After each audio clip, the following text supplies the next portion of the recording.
Hi, good morning everyone. Happy Wednesday. I am using my eye gaze board this morning for the most part, but I want to say good morning to everybody. Morning Callie and Aiden, Miss Colleen, Travis and Tiffany, Miss Katie and Autumn, Peyton and Matthew and Bailey. Good morning everybody. Today in videos you will see, let me double check. Today in videos you will see our OT staff, Miss Lauren and Miss Lori. So there's your people page, people you will see today. So get these out, maybe talk a little bit about people today. People in your world, or people that you're seeing on our video today. So we're going to start. Go ahead with your schedule and calendar. I'm using my eye gaze board this morning, so I'm going to kind of give a little model. Today, if I can look through there, I know the glare is kind of bad. Today is Wednesday, okay? And it is the 15th, so I don't have 15 on this one, but I could say there's 1 in the 10s and 5 in the 1s. That's 15. Oops, dropped my page. So today's the 15th day of July, really, truly, honest to goodness, all the way through the month of July, or halfway through the month of July already. Go ahead, talk about the weather a little bit. I think we get a little change in the weather today. I'd been outside a little bit. I had a meeting first thing this morning, but now I had to run outside and get my kind of chores done, and it's sunny outside and it's pretty hot, but I hear later we might get some rain and maybe some thunder, so maybe get this one out today. Remember, when you're using the eye gaze, look around, look at me, look at your choice. Rainy? You think it's going to be rainy later? Oh, I think it might be. I think we might get a little rain. My yard needs it. My grass is all yellow, so that's no fun. I'm going to read in our chapter book today when I get done here. Remember, when you're working with the chapter book, we're using the chapter book for those WH questions. So when you are thinking about goals and asking who, what, wheres, you can use the board. You can also use the Foursquare. You can take the pictures from the story or create some of your own. You can do that too. You can draw a little picture. You can cut something out of a magazine, put it on the Foursquare so kids have an opportunity to answer those questions. Who, what, wheres. You can circle them. You can put them on the Foursquare. You can put them on a piece of paper and have the kids circle them. Hop on to answer the questions that way. Those are great ways to use that story to still kind of connect with goals and with curriculum. So get the Foursquares out. Use the WH questions when we do our story time. OT, you'll see Miss Lauren and Miss Lori today have an OT activity for you. I believe it is called Bug in a Bag. So you'll need a Ziploc bag and some water and a marker and some manipulatives. I think they use coins, maybe marbles or little flat things to move around. It's really super cute. It's great. Remember to warm up those little finger muscles and arm muscles before you get started on that. OT video today. We have a math lesson today, so you'll need things like your cards. You'll also need like manipulatives if you'd like. You know, those kind of things help with math. I believe there are, I don't know, 5, 6, 7 pages. There's addition, there's subtraction, there's some graphing kinds of things. Pick and choose. You don't have to do all of them. Pick and choose. Pick a couple to print if you'd like. If not, use your manipulatives and go through those concepts, counting all the way to 10, taking 2 groups of things and adding them together, taking one big group and subtracting something off of it, just so we're practicing some of that number sense.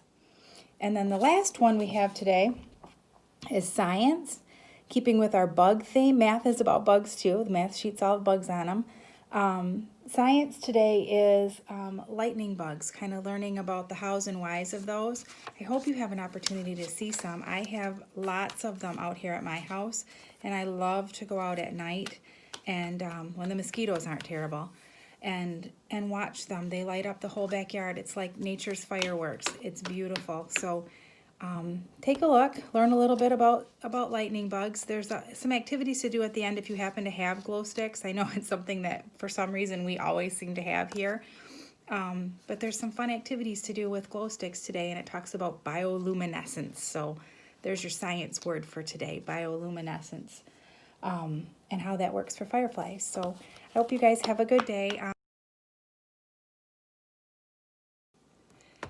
Sorry, I had a little phone call come through while I was finishing up my video, but I think I got the point.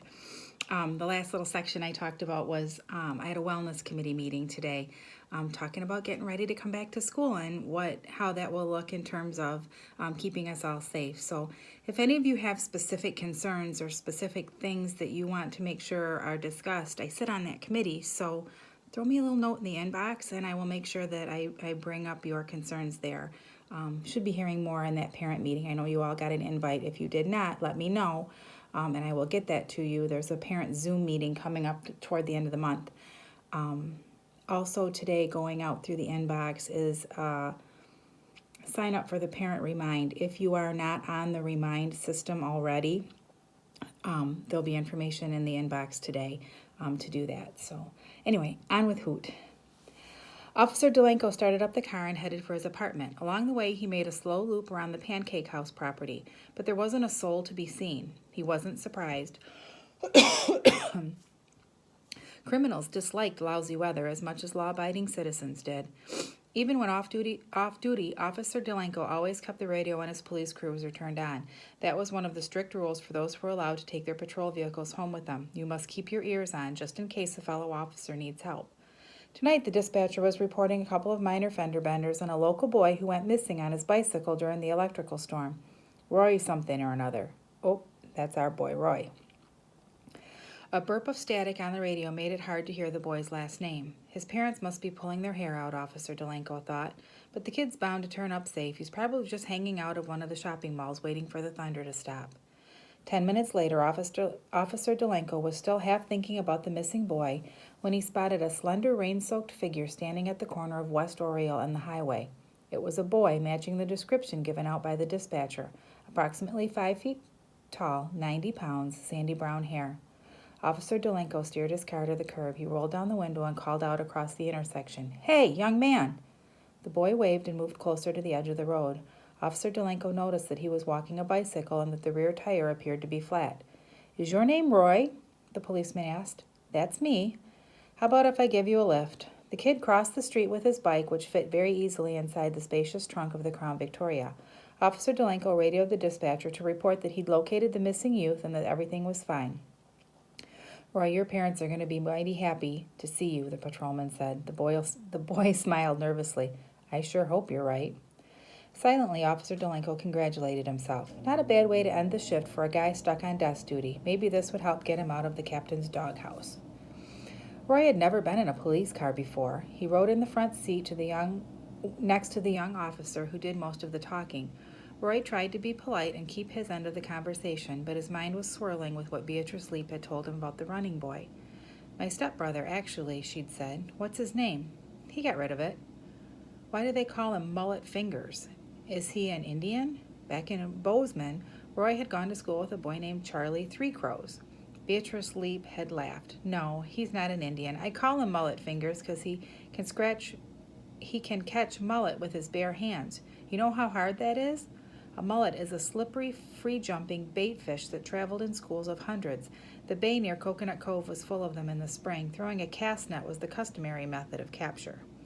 "Why doesn't he live at home?" Roy asked Beatrice. "Long story, none of your business." I'm going to stop there because I'm out of time. So, who are the two people that we talked about today in today's reading? Two characters. Who were those two people? And why do they call Mullet Fingers Mullet Fingers? Whys are hard ones, Mom and Dads. So, talk through as best you can. Have a great day. I love and miss you guys. Hoping we get back to this soon. Hang in there.